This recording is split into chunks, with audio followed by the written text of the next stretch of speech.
Friday, March 24th, about an hour and a half ago, officials at D.C. pulled the healthcare reform, and so that's dead for the foreseeable future. And one of the tricks is trying to figure out what political matters actually influence markets, and some of them do. One of the main ones, going back to the election, was the assumption that the new administration would enact stimulus measures, a tax reform and a tax cut embedded in it. The Obamacare repeal or revision was in part going to generate tremendous tax relief. It was going to amount to a tax cut, and other measures in train. And interest rates jumped the first week of November in anticipation of that stimulus to follow.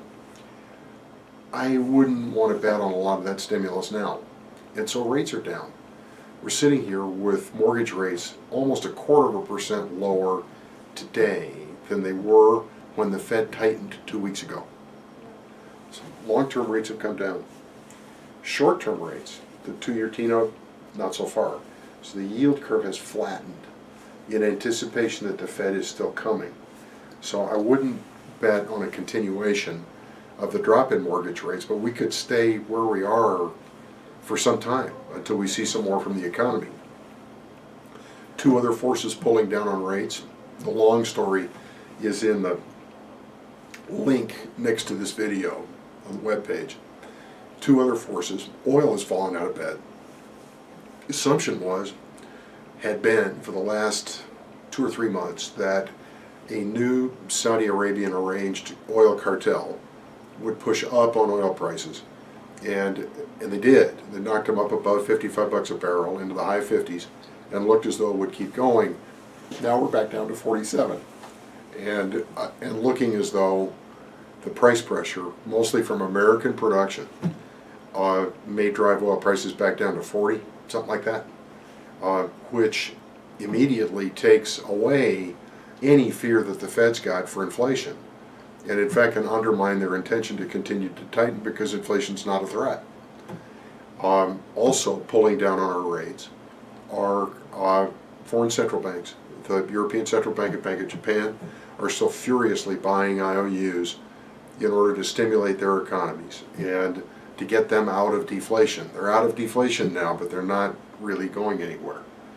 Only thing on the horizon that would push up on us is Fed. There's one other stray Fed piece. The Fed is sitting on $4 trillion worth of bonds and mortgage-backed securities, which it bought from it started January of 2009, saved our behinds through 2014, and the Fed is now antsy to unload that $4 trillion worth of paper that it bought. And it knows it has to be cautious, but nearly every Fed speaker in the last several weeks has said, how are we going to do it? When are we going to do it? What's the plan? And I would expect that to begin to take place sometime next year. Probably not this year, maybe at the end of this year. But for the time being, for real estate, for housing, mortgage rates are still sitting around 4.25. The failure of the administration with health care is embarrassing to everybody, but markets over the last almost 15 years have gotten used to gridlock.